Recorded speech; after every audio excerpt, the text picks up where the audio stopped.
증시가 하루도 못 참고 바로 하락이 나왔습니다.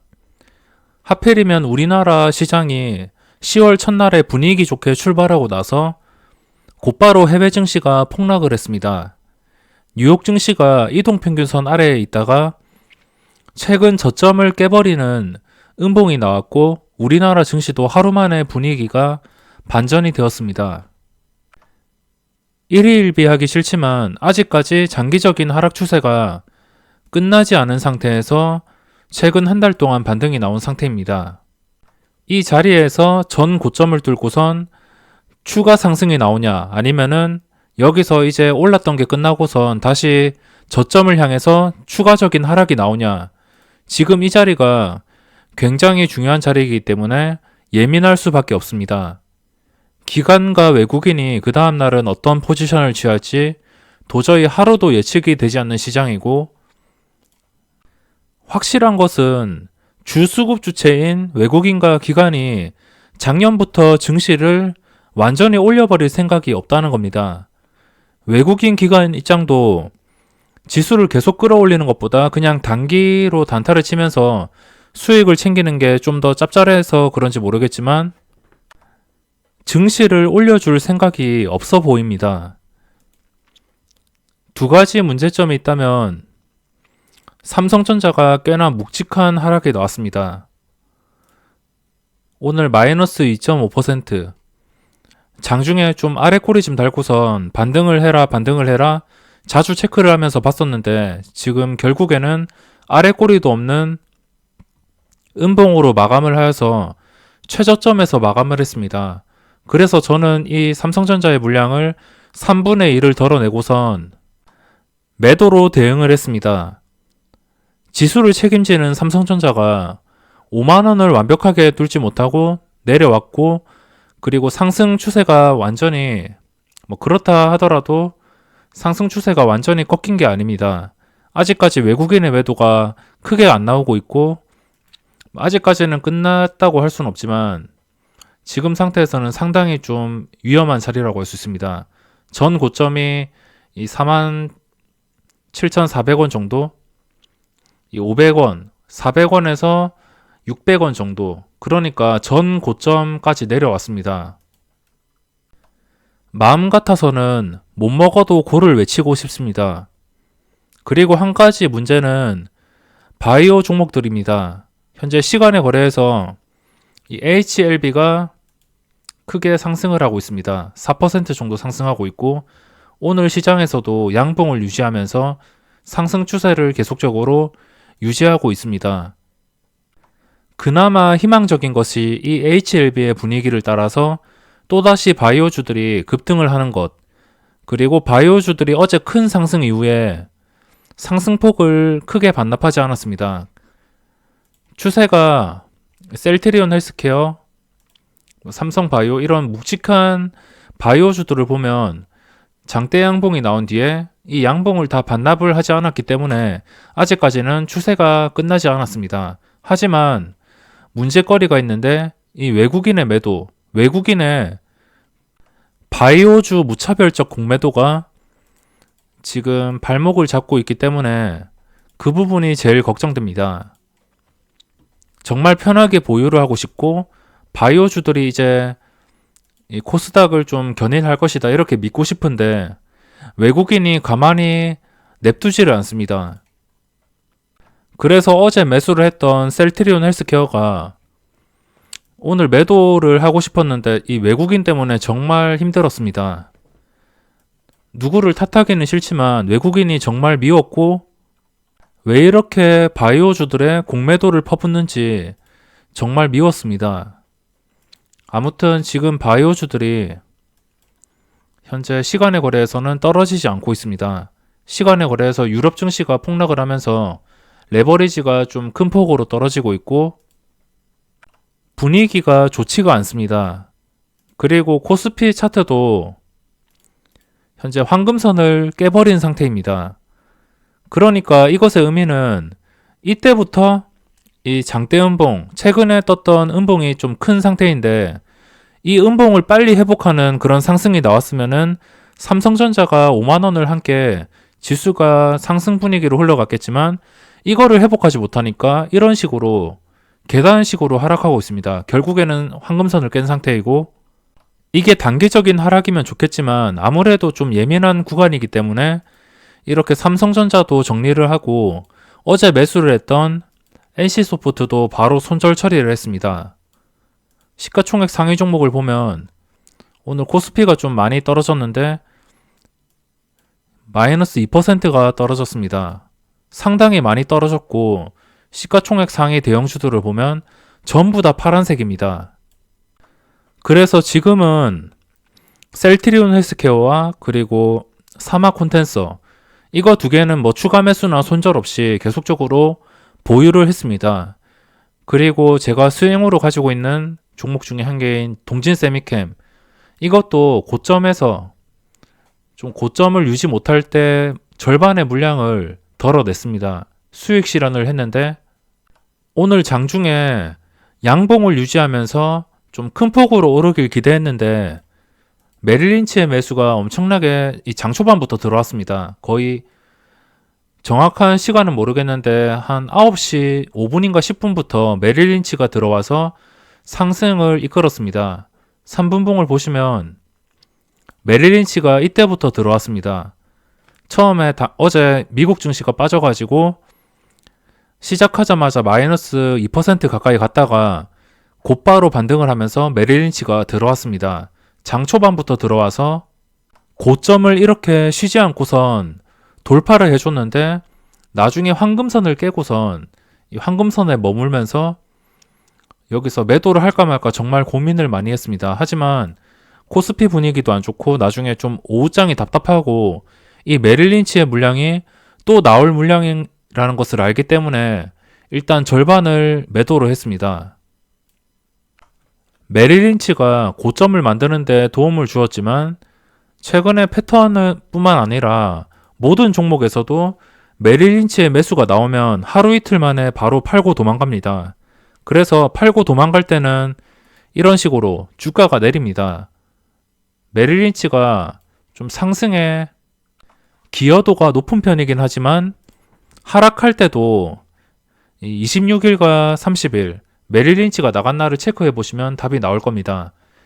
26일 날 메릴린치가 나갈 때 마이너스 3.5%까지, 그리고 어제가 아니고 30일 메릴린치가 나갈 때 마이너스 3%까지 빠졌습니다.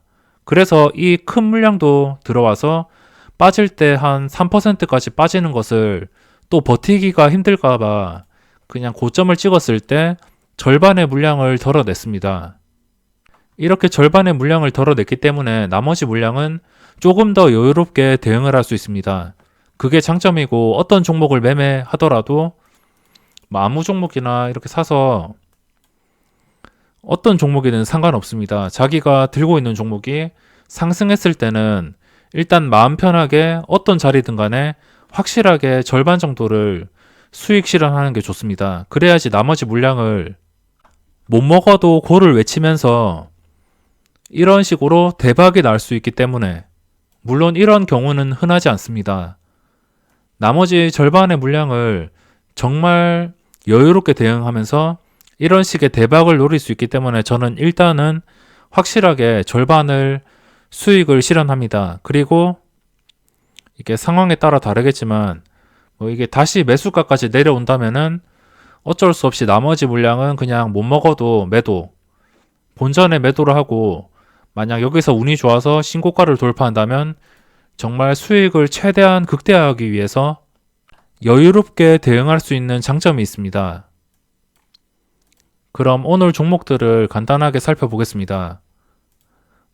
어제 시간에 거래해서 올랐던 종목들이 대부분 하락을 했습니다. 우선 좀 오늘 답답한 종목부터 소개를 해드릴까 하는데 라닉스입니다. 어제 시간의 상한가에서 이 100만주는 어디 갔는지 시초가가 10%에 잡히면서 시작을 했습니다. 10%에 잡혀서 장 초반에 이렇게 2, 3% 정도 빠졌습니다. 신규 진입자들에게는 기회가 될 수 있겠죠. 그래서 여기서 쭉 올랐습니다. 저도 이걸로 단타를 치긴 했지만 쭉 올랐을 때 1,050원에 매도를 하고선 도망갔습니다. 차트는 정말 좋지만 이 라닉스가 패턴이 상장 직후부터 비슷합니다. 이 비슷하다고 느끼는 게 이 종목을 움직이는 주포의 그런 심리를 어느 정도 파악을 할 수 있었습니다. 보시면 이 라닉스의 패턴이 비슷합니다. 특히 미스터 블루랑 거의 비슷하고, 여기에서 있던 세력이 다 팔고선 여기로 왔는지는 모르겠지만 이것과 정말 비슷합니다. 8,000원대까지 뺐다가 순식간에 만원까지 만들고 또 8,000원까지 뺐다가, 그리고 만원을 만드는 과정이 장중에 확 올라버리는 경우도 있지만 대부분 시간의 거래를 통해서 만원을 만들었습니다. 9월 24일 시간의 거래에서 올린 다음에 이날 올려서 팔아먹고선 그 다음에 또 하락하고선 이날도 시간의 거래 올려서 팔아먹었습니다. 공통점은 시간의 거래에서 장후 시간의 물량에 갑자기 10만 주가 넘는 물량이 쌓이면서 시간의 험매수를 통해서 시간의 취약점을 통해서 주가를 올려놓습니다. 그리고 만원을 회복할 만한 그런 기대감을 물고선 결국에 만원을 회복하지 못했습니다. 이런 종목은 어떻게 대응을 하냐면, 진짜 올려줄 생각이 있으면, 그리고 이 1,800원을 돌파해서 11,000원, 12,000원 이렇게 올라갈 생각이 있으면 종가 기준으로 만원 이상에서 회복하는 게 가장 중요하다고 할 수 있습니다. 지금은 이제는 시간의 거래에서 오른다면 좀 접근하기보다는 차라리 종가 기준으로 만원 이상에서 마감을 한다면, 미스터 블루가 보시면 저번에 말씀드렸는데 이 종가 기준으로 만원을 넘은 적이 없습니다. 이때부터 계속 만원을 7, 8번 돌파를 시도했는데 전부 다 눌려버리고 종가가 만원인 게 없습니다. 그러니까 이 종목도 종가가 만원인 때가 없습니다. 1,800원까지 갔지만 종가가 전부 만원 아래입니다. 그러니까 종가가 가장 높은 가격이 되었을 때, 그 상황이 아니라면 이제는 좀 쉽게 들어가지 못할 것 같습니다. 그리고 신라젠이 시초가가 좀 괜찮게 뜬 편인데 시작을 한 다음에 바로 시초가를 못 지키고선 무너졌습니다. 라닉스와 동시에 매매를 했는데 라닉스에서 수익을 봐도 여기서 조금 늦게 대응해서 손실이 커져가지고 이걸 보유하다가 손실이 늦어가지고 다시 지지를 받고선 올라갈 때 신경을 쓰지 못했습니다. 라닉스에서 집중을 하고 이 두 가지 종목을 같이 본다고 집중을 하지 못했는데 여기서 한 방에 무너지면서 약간의 손실이 커졌습니다. 그래서 이 종목은 하루 종일 지금 하락세에서 벗어나지 못하고 이렇게 마감을 했습니다. 이 종목은 어제 힘을 받듯이 단숨에 상한가까지 올라갈 힘이 넘치는 종목이기 때문에 나중에 봤다가 하락하는 그런 떨어지는 칼날을 잡는 것보다 나중에 만원을 갑자기 회복할 때 그때 한번 빠르게 단타를 노려봐야 될 것 같습니다. 힘이 붙은 종목은 이런 식으로 장대 음봉이 나온다 하더라도 그 다음날 장대 음봉이 나올 수 있는 그런 힘이 존재하기 때문에 신라젠도 오늘 장대 음봉이 나오긴 했지만 좀 며칠 동안 지켜보면서 주가가 확 오를 때 대응을 하려고 합니다. 확 오를 때 다른 종목보다가 이게 확 올라버리다가 추격 매수를 할 수는 없으니까 장중에 매수 시세 감지를 통해서 자동 매수가 되게 한다든지 특정 가격을 돌파하면은 자동 매수가 될 수 있게 설정을 해 놓는다든지 그렇게 대응을 해야 될 것 같습니다. 그리고 이런 하락장에서도 좀 단타로 보고 있는 종목이 오성첨단 소재. 오성첨단 소재가 거래량이 6천만 주 이상 나왔습니다. 어제 상한가 이후에 거래량이 6천만 주가 나왔고 계속적인 변동성을 기대할 만한 그런 거래량이 장중에 꾸준하게 터져가지고 이 종목 위주로 한번 살펴볼까 합니다. 오늘 거래대금 상해를 보시면 지금 괜찮은 모양이 오성첨단 소재밖에 없습니다. 거래량도 훌륭하고 시간의 거래에서 빠지고 있다가 다시 반등을 하고 있는 상태이고, 이게 당연히 거래량이 있기 때문에 변동성이 자연스럽게 생길 것이라고 믿고, 그리고 한 번쯤은 또 고점을 터치해 주지 않을까 이렇게 생각을 해서 이 종목도 계속적으로 살펴봐야 될 것 같습니다. 또다시 증시가 폭락 분위기를 조성하면서 가지고 있던 종목도 어느 정도 비중을 덜어낸 상태이고, 계속해서 황금선을 회복 못하고 하락을 한다면 또 단타로만 대응을 해야 될 것 같습니다. 그럼 이번 영상은 여기서 마무리하도록 하겠습니다.